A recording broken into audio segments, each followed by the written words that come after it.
tun trum chu adan dang devin o heng video toy te panhi atang hian eng zir lai nge kan zir chu thei kan lo enanga he paparazzi pakhathian Justin chu atuk maya a birthday lo theng tur chu ix Selena nen an man don le don lo thu azot khau maya. You looking forward to your birthday tomorrow? Yeah.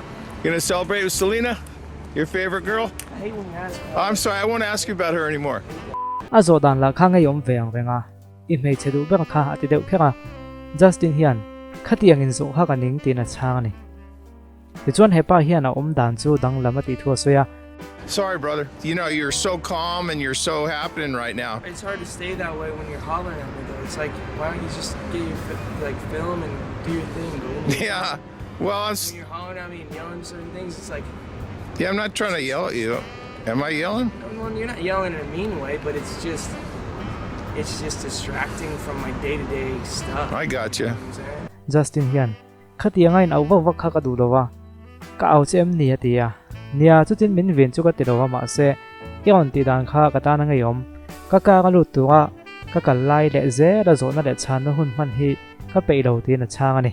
I don't ever feel like answering questions while I'm walking in my car ever. I don't mind you, follow me. It's your job, but like when you start hollering questions and stuff, like I don't want to answer questions. You and I are cool, but Yeah. I'm just saying I don't feel like answering Okay, bro. questions, you know? Hetiam in si rang hi chu ka khathiam thau in na nia tia soi dai tak hi a tha ka ti chu ni Justin hian hetiang ho hi aning thin le ti chu kan khave ko me ama khelo po milak dang tam tak point an ning thin khop mai ma se an na anin lai zone a mu thiam sakha a en ton plak ka ti na chu ni. No hard feelings, I hope. No, never, Okay. never, no hard I'm feelings working at all. on our screenplay. For sure, do it. Thank you, bro. Take care, bro. Mizo hi chu kan ni vek lo nia mizo a chuan zirtir tu ni te doctor ni te office a thok kher te hi na emo ti big na hi a om deuh thina ton thang hian ke ni po YouTube video kan han siama na thok zok lei hlok zok ang min tin lo om tho YouTube video siam hi kan na chu ni ti an kha thiam thei mi lo midang te na chu eng ang polo ni se sokak le pathian phal lo ani si lo chuan inza thiam sakhi thokop mai wangai san vek chu chul chuang lo wa ma ro chu na an tho ve na zona khan wa za thiam sakha thani lam mangin ezong te polo ni ta se zai manga ezong ani emo fiam tu tho manga ezong te polo ni ta se na thok zo ko in ti dei ringo thun kha khatia ti thun tu kha quality hiam jian tak lang mai ti khaturin ang quality khan hiam tlata anin kha thei chuang mi lo Justin hian min zirang levin na thok ve au potita se mitam tak chuan a soidik viau mo kan ti mai thaya ma se anin ta ka chuan zirang kha an na chu ni ti kha Justin hi chuan a khre thiam pui tlata chulai tak chu kan en ton ve ngai ni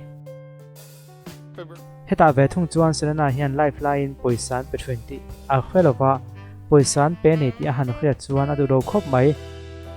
Is it true that people give you money when you're live? Yeah. But like fake money? No, I don't want people to do that though. Chutia mi poisa lo don top mai chu adu lo wangin ti to lo turin a han ti ya. If there's anything that's like paying, please do not. That's so messed up. I could give it to someone. Ma sen ti lu zela wangin live chu ati top ta ni Selena hian ke mani aya midang te ngai pui mo jok hi athu pui em wangin ani hlok na tura midang te hek tu kha du lo ni. Should I get off? I feel bad.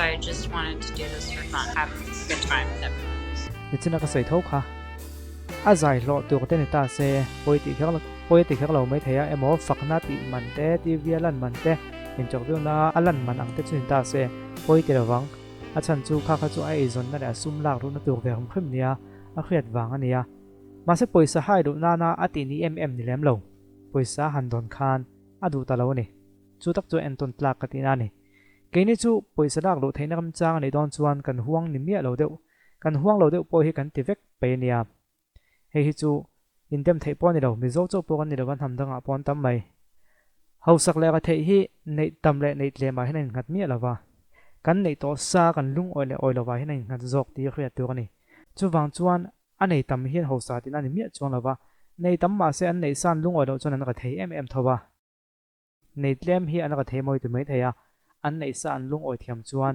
nun hausa kha an nei dai mai ni chu wang chuan hanin ngai tu la nang po I hausa ngai ka thei ti kha uluk da win lo ngai tu la ti kha tun tuma hianin ka ron soi ni an chanchin ka ron ti vak lova ama ron chu tun lain chanchin kan han ti ta ka chuan an video toite shot ang chi te kan ena chu ta chuan ngai tu na ron lang ka ron share ve chu ni ole an chanchin thak pho kan ron ti zel do na chu wang chuan lo be dong lo la lo chang zero la kan cha kan lo ti zel do ni o